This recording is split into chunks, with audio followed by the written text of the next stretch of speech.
আল্লামা সাঈদীকে হত্যা করা হয়েছে কিনা? প্রতিশোধ নিতে চান? কারা কারা প্রতিশোধ নেবেন?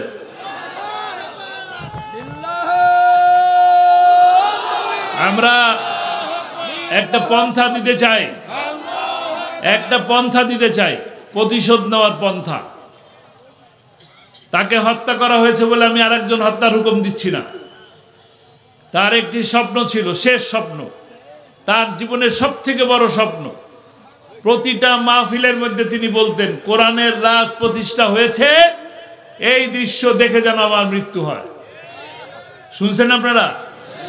কোরআনের রাজ আমরা প্রতিষ্ঠা করতে পেরেছি? কে করবে এখন? আমরা করব। রাজি আছি? কারা কারা রাজি আছি? সবাই রাজি আছি? আলহামদুলিল্লাহ, আল্লাহ এই হাতকে কবুল করুন। কোরআনের রাজ প্রতিষ্ঠার যে শপথ দিলাম, আগামী দিন সেই কোরআনের রাজ প্রতিষ্ঠা করার জন্য আমাদের সকলকে, এই কয়জন মিলেই কি আমরা কোরআনের রাজ প্রতিষ্ঠা করতে পারবো? এই হাজার হাজার মানুষ নিয়ে? বাংলাদেশের মানুষ কতজন? 18 কোটি মানুষ। এই হাজার হাজার মানুষ দিয়ে তাহলে হবে না, আরো বেশি লাগবে, তাই না? এক একজন যদি আমরা আরো 20 জনকে কোরআনের দাওয়াত দেই, তবেই গিয়ে একটা সময় আসবে যখন গোটা বাংলাদেশ কোরআনের রাজ প্রতিষ্ঠার জন্য আমরা সবাই সচেষ্ট হয়ে গেলাম। সেই দিনই আল্লামা সাঈদীর হত্যার প্রতিশোধ নেওয়া হবে ইনশাআল্লাহ। আল্লাহ আমাদেরকে কবুল করুন। এর মাধ্যমেই, কোরআনের রাজ প্রতিষ্ঠার মাধ্যমেই সকল হত্যার, সকল খুনের, গুমের আমরা প্রতিশোধ নেব ইনশাআল্লাহ। সর্ব অবস্থায় যত বড় বিপদ আসুক, সর্ব অবস্থায় কি বলা উচিত? জেলে যাই, রিমান্ডে যাই, বিপদে পড়ি, অসুখে পড়ি, হাসপাতালের বিছানায় থাকি অথবা ঘরের বিছানায় থাকি, অসুস্থ থাকি, অ্যাক্সিডেন্ট করি, তারপরও কি আলহামদুলিল্লাহ। আলহামদুলিল্লাহ এই কারণে যে এর থেকেও বড় ঘটনা ঘটতে পারত। দুর্ঘটনা বলেন আর বিপদ বলেন। আমি তো সামান্য কাশতেছি, এই কাশিতে কাশিতে এক সময় রক্ত চলে আসলে বিপদ কি বেশি, নাকি অল্প কাশলাম সেটা বিপদ কম? আলহামদুলিল্লাহ বলবো না? আলহামদুলিল্লাহ। আমরা জেলে গেছি, এখানে অসংখ্য মানুষ আছে জেলে গেছেন কিনা? জেলে গেছি। জেলে কষ্ট বেশি না গুম হয়ে যাওয়া কষ্ট বেশি? আল্লাহ আপনাকে ভালো রাখছেন কিনা? যে মানুষ একবেলা খেতে পারতেছেন না, আমরা যে 3 বেলাই খেতে পারতেছি, ভালো আছে কিনা? আলহামদুলিল্লাহ, আলহামদুলিল্লাহ। রাস্তা হেঁটে যাচ্ছি, অ্যাক্সিডেন্ট হয়ে গেল, একটা পা চলে গেল, 2টা তো আর যায় নাই, জীবন তো যায় নাই, আলহামদুলিল্লাহ বলবো কিনা? আলহামদুলিল্লাহ।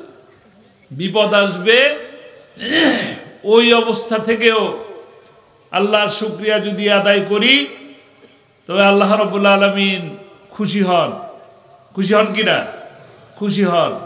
এবং যিনি শুকরিয়া আদায় করেন, যিনি আল্লাহর এই বিপদের মধ্যেও আল্লাহ শুকরিয়া আদায় করেন, তার প্রতি আল্লাহ আরো বেশি খুশি হন। খুশি হয়ে নেয়ামত আরো বাড়ায় দেন। আমার আজকে ইনকাম হইল কত? 1000। আজকে আমার ইনকাম হলো 1000। আমি বললাম আলহামদুলিল্লাহ। আল্লাহ তাআলা আগামী দিন বাড়ায় 10,000 করে দিতে পারেন, 1 লাখ করে দিতে পারেন। 1000 দিলাম, 1000 হলো, লাভ করলাম, আল্লাহ শুকরিয়া আদায় করলাম না, কালকে তো পুঁজি সুদ্ধা চলে যেতে পারে কিনা? তাহলে ওই আল্লাহর আলহামদুলিল্লাহ বলবো না? ওই আল্লাহ ছাড়া কার শুকরিয়া আদায় করুন বলেন? যে আল্লাহ রাব্বুল আলামিন আমাদেরকে এত সুন্দর খাবার দিচ্ছেন, যে আল্লাহ রাব্বুল আলামিন আমাদেরকে এত সুন্দর 2টা চোখ দিচ্ছেন, যে চোখ দিয়ে এত সুন্দর পৃথিবীকে দেখতে পাচ্ছি, যে চোখ দুটি আছে বলে আপনি আপনার মাকে, বাবাকে দেখতে পাচ্ছেন, আমরা দেখতে পাচ্ছি, আমাদের সন্তানদেরকে দেখতে পাচ্ছি। শুকরিয়া আদায় করবো না? আলহামদুলিল্লাহ। যে মানুষ অন্ধ, সে জানে দুনিয়াটা কেমন। লাইট অফ হয়ে যাক, অন্ধকার হয়ে যাবে দুনিয়া। দিনের আলো যেমন, রাতের অন্ধকারও তার কাছে তেমন। ঠিক ঠিক। আল্লাহ তাআলা আমাদেরকে যে সময়ে যে নেয়ামত দিচ্ছেন, আমরা সেই নেয়ামতকে স্বীকার করে নিয়ে বলি আলহামদুলিল্লাহ। মাত্র বলতেছিলেন কোরআনের পাখির কথা। কোরআনের পাখির কথা সব জায়গায় চলে আসে, কথায় কথায় চলে আসে। কোরআনের পাখির অপরাধ ছিল কোরআনের দাওয়াত দেওয়া। কোরআনের দাওয়াত দেওয়া ছাড়া তার কোনো অপরাধ ছিল? আর কোনো অপরাধ ছিল না। কিন্তু তিনি কোরআনের দাওয়াত দেওয়ার অপরাধে আপনাদের কাছে আর আসতে পারলেন না 13টা বছর। 13 বছর আপনারা তার কণ্ঠে কোরআনের তেলাওয়াত আর শুনেন নাই। শুনেছেন? শুনতে পারেন নাই। কিন্তু এই যে শীতের মধ্যে আপনারা জড়সড় হয়ে বসে আছেন, একসাথে অনেক মানুষ আছে বলে শীতটা আমরা টের পাচ্ছি না। আমাদের চারপাশ থেকে কাপড় দিয়ে আটকা দেওয়া হয়েছে। শীতের বাতাস, কনকনে হাওয়া আসতেছে না। আমরা এখান থেকে বাসায় চলে যাব। বাড়িতে গেলে দরজা জানলা সব বন্ধ করে খাটের উপরে তোষক বিছানো, আরামের বিছানার উপরে কম্বল গায়ে দিয়ে আরাম করে ঘুমিয়ে পড়বো। ঠিক কিনা? আমরা সবাই তো তাই করি। আল্লাহ তাআলা আমাদেরকে এতটুকু সুযোগ দিছেন। কিন্তু আল্লামা সাঈদী 13টা বছর জেলের মধ্যে ছিলেন। এরকম শীত ছিল, এরকম ঠান্ডা ছিল, এর থেকেও বেশি কোনো কোনো সময় ঠান্ডা ছিল। কনকনে হাওয়া, তার ওই জেলখানার কোনো দরজা থাকে না, গ্রিল শিক দেওয়া থাকে, 14 শিক। শুনছেন না 14 শিক? আমি গুনে দেখি নাই 14 কিনা, তবে শিক অনেকগুলো থাকে। সেই শিকের এক শিকের আর এক শিকের মধ্যে পার্থক্য থাকে 4 আঙ্গুল। এই 4 আঙ্গুল ফাঁকা 14 শিক। এই শিকের ভিতর থেকে কনকনে হাওয়া বাতাস প্রতিনিয়ত প্রতিটা দিন ঢুকতে থাকে। এই শীতের বাতাস, এর মধ্যেই তিনি কম্বল কোনো রকম একটা গায়ের মধ্যে দিয়ে শুয়ে থাকতেন। পরবর্তীতে যখন সাক্ষাৎ হতো, জিজ্ঞেস করতাম, আব্বা কেমন আছেন? বলতেন আলহামদুলিল্লাহ, অনেক ভালো আছি, আল্লাহ অনেক ভালো রেখেছেন। আপনারা দেখছেন না, হাসপাতালে যখন নিয়ে আসলো হার্ট অ্যাটাকের কথা বলে, হুইল চেয়ারে বসা ছিলেন, কেউ একজন জিজ্ঞেস করলেন কেমন আছেন, কোনো কষ্ট হচ্ছে? তিনি বললেন না, আলহামদুলিল্লাহ অনেক ভালো আছি, এরা আমাকে অনেক দেখে রাখছে। কারা? কারারক্ষীরা যারা সাথে ছিল। শুনছেন আপনারা এই কথা? সবাই শুনছেন? আলহামদুলিল্লাহ। যতই বিপদ আসুক, সবসময় আল্লাহর কাছে শুকরিয়া আদায় করতে হবে আলহামদুলিল্লাহ। কারণ এর থেকেও বড় বিপদ কিন্তু আসতে পারে। এই যে আলহামদুলিল্লাহ বললাম, আল্লাহর শুকরিয়া আদায় করলাম, আল্লাহকে ডাকলাম, আল্লাহ আমার ডাকে সাড়া দিবে। আল্লাহ বলছেন উদউনি আস্তাজিব লাকুম, আমাকে ডাকো। এই যে রাত গভীর হয়েছে, যত বেশি গভীর হবে আর আল্লাহকে যত বেশি ডাকবেন, আল্লাহ তত কাছে চলে আসবে। আপনার সেই সময় যদি চোখের পানি ফেলে আপনি আপনার যে কোনো অভাব, যে কোনো কষ্টের কথা আপনি আল্লাহর কাছে বলবেন। আরবিতে বলা জরুরি না, আল্লাহ আমাদের সকল প্রাণীর সকল ভাষা আল্লাহ জানেন। পৃথিবীর যত প্রাণী আছে, পাখি আছে, পশু আছে, সমস্ত ভাষা আল্লাহ জানেন। জানেন কি না? আমাদের যে বাংলা ভাষা, আমরা চাইনিজ ভাষা বুঝি না, কিন্তু আল্লাহ বোঝেন। জাপানিজ ভাষা আমরা বুঝি না, আল্লাহ বোঝেন। কোরিয়ান ভাষা আমরা বুঝি না, আল্লাহ বোঝেন। বোঝেন কিনা? আপনি আপনার মনের আকুতি যা কিছু আছে সমস্ত কিছু আল্লাহর কাছে বলতে থাকেন। আল্লাহ দেওয়ার মালিক, সমস্ত কিছুর মালিক আল্লাহ। আল্লাহর কাছে যদি আমরা চাইতে পারি, এমন জিনিস নাই যে আল্লাহ দেওয়ার মতো না। আল্লাহ সব দিতে পারেন, শুধু চাওয়ার মতন বাকি। আমরা চাইতে জানি না, তাই পাই না। যিনি চাইতে জানেন, তার কাছে আল্লাহ ঢেলে ঢেলে দেন। অনেক উদাহরণ আছে, যারা আল্লাহকে ভালোবাসেন তারা অনেক কিছু পান। আপনারা যে আল্লামা সাঈদীকে ভালোবাসেন, তিনি এই জীবনটা এইভাবেই যাপন করেছেন, আল্লাহ তার প্রতি খুশি হয়েছেন, এই কারণে আপনারা ভালোবাসেন। আপনারা কি আল্লামা সাঈদীর আত্মীয় হন? আছেন কেউ? কেউ একজন আছেন আত্মীয়? ভালোবাসেন কেন? আল্লাহর জন্য।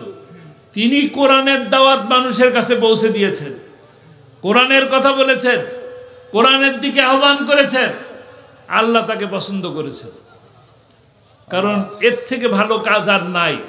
কোরআনের দিকে ডাকা, আল্লাহর দিকে ডাকা, ইসলামের দিকে ডাকা, আল্লাহর হুকুম হাকাম পালন করার জন্য ডাকা, এর থেকে ভালো কাজ আর দুনিয়াতে নাই।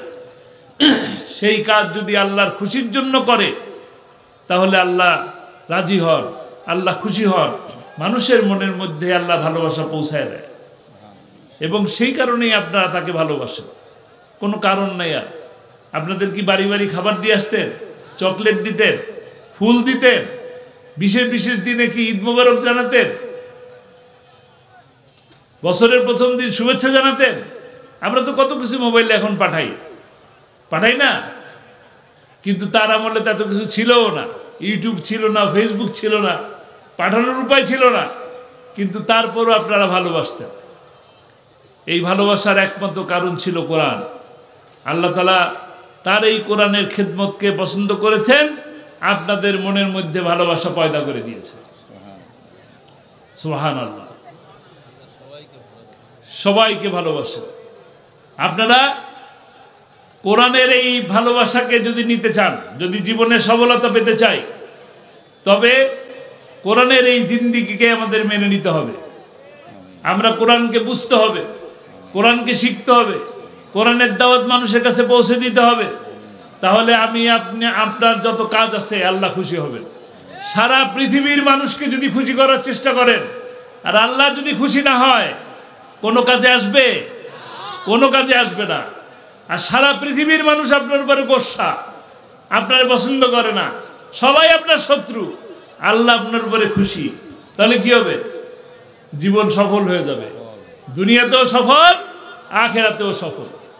আসুন, যে আল্লামা সাঈদীকে ভালোবাসার কথা বললে, আল্লামা সাঈদীর নাম নিলে আমার অন্তর কাঁপে, যে আল্লামা সাঈদীর কথা বললে চোখটা একটু ভিজে ওঠে, যে আল্লামা সাঈদীর গরম একটা কথা বললে স্লোগান দিতে ইচ্ছা করে, সেই আল্লামা সাঈদী যে জিনিসের কারণে ভালোবাসা পেয়েছে সেটাকে আঁকড়ে ধরি।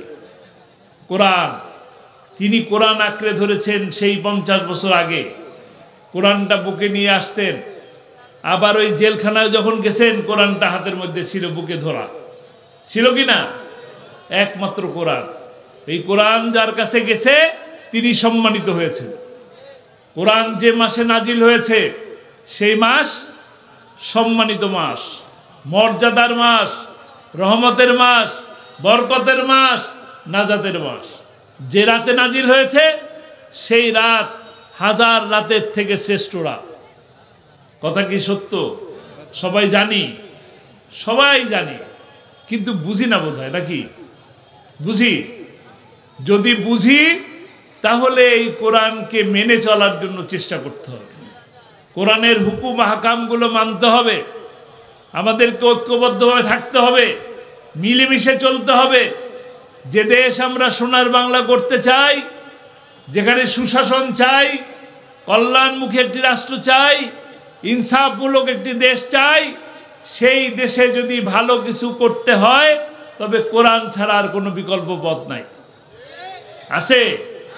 বারবার শুধু যুদ্ধ হয়, বারবার মানুষের জীবন যায়, সরকার পরিবর্তন হয়, শান্তি আসে না। শান্তি আসে না কেন? কারণ মানব রচিত মতবাদ দিয়ে আমাদেরকে শাসন করার চেষ্টা করা হয়, আমরা বৈষম্যের শিকার হয়ে যাই। যে যায় ক্ষমতায় সে আর নামতে চায় না, চায় ক্ষমতায় যাওয়ার জন্য মানুষকে খুন করে, আবার ক্ষমতায় থাকার জন্য খুন করে। লগি বৈঠা দিয়ে কতজন মানুষ মারছে? 11 জন মানুষকে হত্যা করেছে রাজপথে, হত্যা করে নৃত্য করেছে, তারপর গেছে ক্ষমতায়।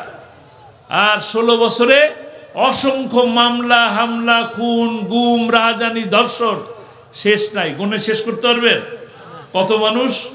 শুধু 16ই জুলাই থেকে 5ই আগস্ট পর্যন্ত 2000-এরও অধিক মানুষকে, তাও ছোট ছোট বাচ্চাদেরকে হত্যা করা হয়েছে।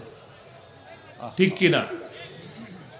এখন আমরা বলতেছি ভালো আছি, এই যে ভালো থাকা, এই ভালো থাকাকে আরো সামনে নিয়ে যেতে হবে। ঐক্যবদ্ধতার মাধ্যমে, মিলেমিশে থাকার মাধ্যমে আমাদের মধ্যে যদি বিভেদ সৃষ্টি হয়, তাহলে ওই পরাজিত শক্তি, পালিয়ে যাওয়া শক্তি আবার ফিরে আসবে। ঠিক? তারা কিন্তু বলতেছে আমরা বেশি দূরে যাই নাই, কাছেই আছি, চট করে চলে আসব। চট করে চলে আসলে কট করে ধরবেন এবং ঝট করে ট্রাইব্যুনালে পাঠিয়ে দিবেন। ট্রাইব্যুনালে বিচার হবে। 5ই মেতে রাতের আধারে এই লাইটগুলো অফ করে দিয়ে পাখির মতন গুলি করে হত্যা করেছেন। আবার পরের দিন বলছেন সস মাখানো ছিল, মুরগির রক্ত ছিটানো ছিল, রং ছিটানো ছিল, আলেম ওলামাদের সাথে তামাশা। তাই নয় কি? এদের বিচার চান? বিচার চান? বিচার চাইলে ঐক্যবদ্ধ থাকা ছাড়া কোনো বিকল্প, কোনো রাস্তা নাই। আগামী দিন আপনারা যদি ঐক্যবদ্ধ হয়ে এক জায়গায় থাকেন কোরআনের শাসনের পিছনে, তাহলে মনে করেন যে আপনাদের জীবনে শান্তি আসবে। আর না হয় বারবারই এই বৈষম্য হবে, আর বারবারই জীবন দিতে হবে, রক্ত দিতে হবে, বারবারই জেলে যেতে হবে, শান্তি পাওয়া যাবে না। একমাত্র কোরআন আমাদেরকে শান্তি এবং ইনসাফ দিতে পারে। যা আমরা গল্পে শুনি, বইয়ে পড়ি, 1450 বছর আগে সোনালী যুগ ছিল, স্বর্ণালী যুগ ছিল, সেই যুগ আমরা ফিরে পেতে চাই। মোদিরা সনদ বলে শাসন করছে, শুধু জেলে পাঠাইছে। ভুল ব্যাখ্যা হয়, চুরি করলে হাত কাটা যাবে। চুরি করলে হাত কাটা যাবে কাদের? যার পেট ভর্তি, যার চাকরি আছে, যার ইনকাম আছে, তার তো চুরি করার প্রয়োজন নাই। যদি তার পেটে ক্ষুধা থাকে, ইনকামের রাস্তা না থাকে, তাহলে সে চুরি করলে তার তো শাস্তি হবে না, এই শাস্তি। কিন্তু যারা দরবেশ সেজে থাকবেন আর কলমের খোসা দিয়ে 1000 কোটি টাকা নিয়ে যাবেন, তাদের কি হবে? তাদের হাত কাটা হবে। আলেম ওলামাদেরকে ধরে নিয়ে যায়, রাজনীতিবিদদেরকে ধরে নিয়ে যায় যে ডান্ডাবেরি পালান, আর চোরকে ডান্ডাবেরি বাড়ানো হয় না, মেনে নিতে পারি না। চোর সে 10 টাকার চুরি হোক আর 1000 কোটি টাকার চুরি হোক, সে চোর। চোর সে চোর, তাকে চোরের মর্যাদা দেওয়া উচিত। মনে হয় যেন কোট প্যান্ট পরে টাই লাগায় অফিসে যাচ্ছে। মানতে পারি না। চোরের কোনো সম্মান দেওয়ার সুযোগ নাই। আছে? চোরের কোনো সম্মান নাই। চোর, তাকে চোরের মর্যাদাই দেওয়া উচিত, বাড়তি সম্মান দেওয়ার কোনো প্রয়োজন নাই। আমরা আহ্বান জানাবো। একজনে বলে দোতলার কথা বলে 4 তলায় উঠায় কেন? ওরা তো 18 তলায় উঠানো দরকার। 1000 কোটি টাকা চুরি করেছে, আবার বলে দোতলায় কেন আর 4 তলায় কেন? হাঁটায় হাঁটায় উঠানো উচিত। এটাও একটা বিচার, এটাও একটা শাস্তি।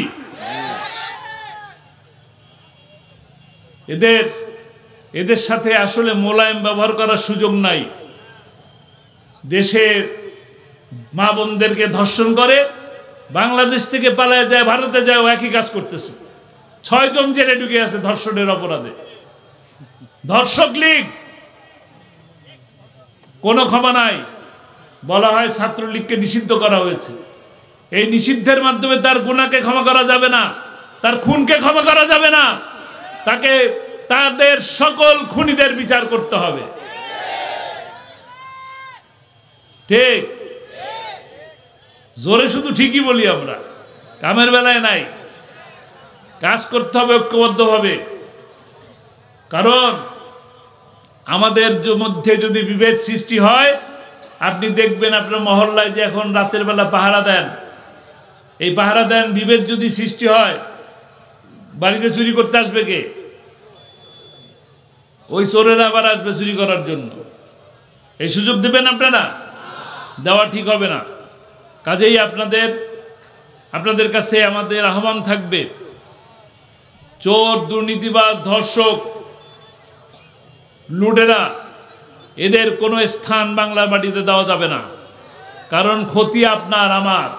আজকে ছোট্ট একটা চেক দেন না ব্যাংকে, 1 লাখ টাকার চেক পাস হতে চায় না, টাকা দিতে চায় না, টাকা সব নাই হয়ে গেছে।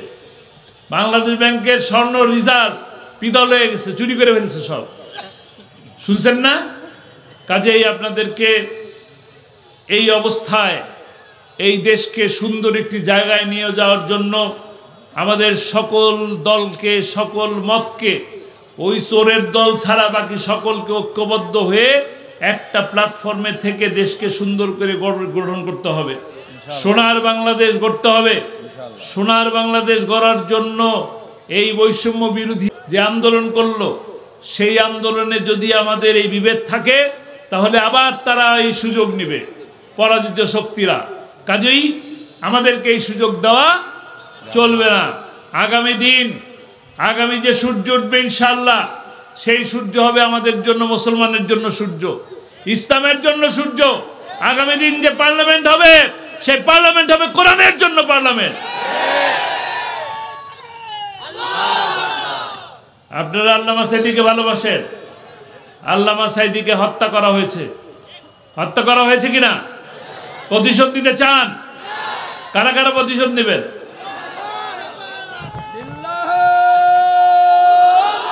আমরা একটা পন্থা দিতে চাই, একটা পন্থা দিতে চাই, প্রতিশোধ নেওয়ার পন্থা। তাকে হত্যা করা হয়েছে বলে আমি আরেকজন হত্যার হুকুম দিচ্ছি না। তার একটি স্বপ্ন ছিল, শেষ স্বপ্ন, তার জীবনের সবথেকে বড় স্বপ্ন। প্রতিটা মাহফিলের মধ্যে তিনি বলতেন, কোরআনের রাজ প্রতিষ্ঠা হয়েছে, এই দৃশ্য দেখে যেন আমার মৃত্যু হয়। শুনছেন আপনারা? কোরআনের রাজ আমরা প্রতিষ্ঠা করতে পেরেছি? কে করবে এখন? আমরা করব। আমরা করব, রাজি আছি? কারা কারা রাজি আছি? সবাই রাজি আছি? আলহামদুলিল্লাহ, আল্লাহ এই হাতকে কবুল করুন। কোরআনের রাজ প্রতিষ্ঠার যে শপথ দিলাম, আগামী দিন সেই কোরআনের রাজ প্রতিষ্ঠা করার জন্য আমাদের সকলকে, এই কয়জন মিলেই কি আমরা কোরআনের রাজ প্রতিষ্ঠা করতে পারবো? এই হাজার হাজার মানুষ নিয়ে? বাংলাদেশের মানুষ কতজন? 18 কোটি মানুষ। এই হাজার হাজার মানুষ দিয়ে তাহলে হবে না, আরো বেশি লাগবে, তাই না? এক একজন যদি আমরা আরো 20 জনকে কোরআনের দাওয়াত দেই, তবেই গিয়ে একটা সময় আসবে যখন গোটা বাংলাদেশ কোরআনের রাজ প্রতিষ্ঠার জন্য আমরা সবাই সচেষ্ট হয়ে গেলাম। সেই দিনই আল্লামা সাঈদীর হত্যার প্রতিশোধ নেওয়া হবে ইনশাআল্লাহ। আল্লাহ আমাদেরকে কবুল করুন। এর মাধ্যমেই, কোরআনের রাজ প্রতিষ্ঠার মাধ্যমেই সকল হত্যার, সকল খুনের, গুমের আমরা প্রতিশোধ নেব ইনশাআল্লাহ। আল্লাহ তাআলা সেই তৌফিক আমাদেরকে দান করুন। ওমা তৌফিক ইল্লা বিল্লাহ। আসসালামু আলাইকুম ওয়া রাহমাতুল্লাহ।